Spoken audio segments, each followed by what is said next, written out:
Prior to today, Jordan Hicks had pitched in just about every active major league stadium, obviously excluding Sutter Health Field in Sacramento, which just hosted its first major league game with the A's playing the Cubs. I'm not sure what the outcome of that game is, but I'm sure a lot of you have seen the photo of the shed, which not exactly the greatest look in the world. But he pitched in pretty much every active major league stadium. He'd also pitched in the Mexico series. He pitched in the London series. But the one place he had not had the opportunity to pitch at was here, Minute Maid, used to be called Minute Maid Park, now it's Daikin Park. It was known as Minute Maid Park for the majority of Hicks' childhood, but this is the venue that Hicks grew up coming to games to. He's from Houston. He went to, I believe it's Cypress Park High School. He's from the area. He grew up watching games at Minute Maid Park, watching the likes of Lance Berkman, Roger Clemens, Andy Pettitte. He even slipped in a Michael Bourne reference as well. And today represented the first opportunity for him to pitch in the place that he grew up watching games, where he kind of fell in love with the game. And when it comes to an outing like this, there's obviously going to be some emotion, more so than the typical outing.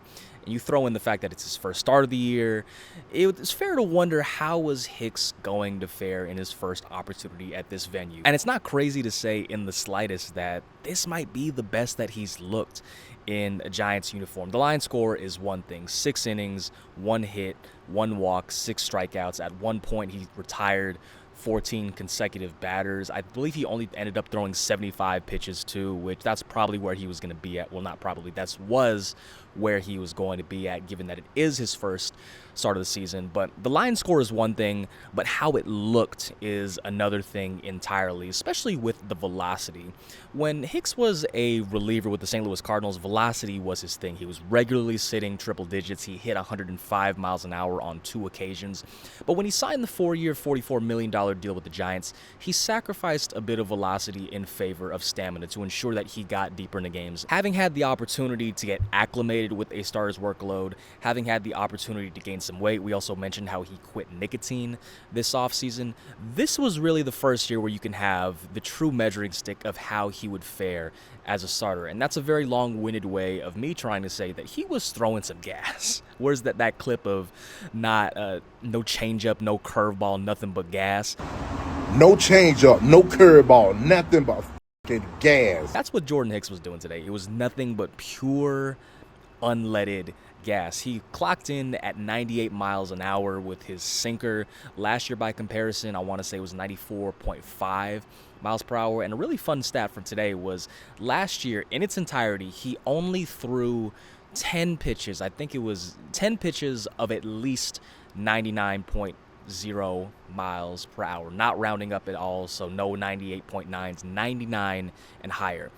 In the first inning alone, he threw 10 pitches of at least 99 or higher. So he matched what he was able to do in all of last year just in that first inning. He even hit 100 even with one of the sinkers that he threw. And it wasn't just the fact that he was throwing velocity, it was the fact that he was commanding it. Pitching Ninja threw up a video of his second inning in particular when he struck out the side, just painting the corners with the sinker. Admittedly did get away with the ball on one of those strikeouts, but the latter two, I think it was the first one and the last strikeout of the inning, those were all just right on the corners, exactly the type of pitches that that would warrant a pitching Ninja shout out. We've talked in spring training how Hicks was locked into the rotation despite some of the ups and downs that he went through last year. The Giants were very adamant that he was going to be a starter, and it was fair to wonder again how he was going to fare given how last year was, given that the results were very much mixed.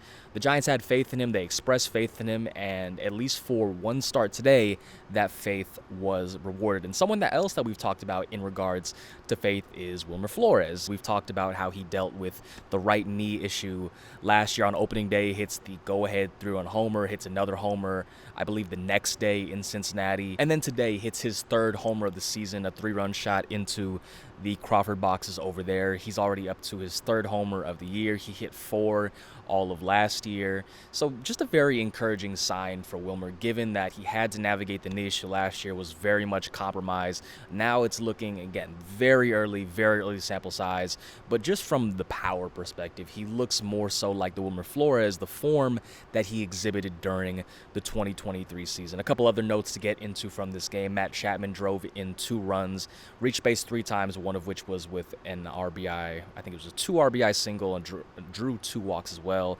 Willy Adames had his first game reaching base multiple times. I want to say it was with a single and with a walk. And Jung-Hoo Lee has now reached base in all 4 of the Giants games this season. And another thing to get into is that Justin Verlander talked with reporters prior to today's game. Verlander obviously pitched here for 7 years. Not quite the homecoming compared to 2023 when he signed with the Mets.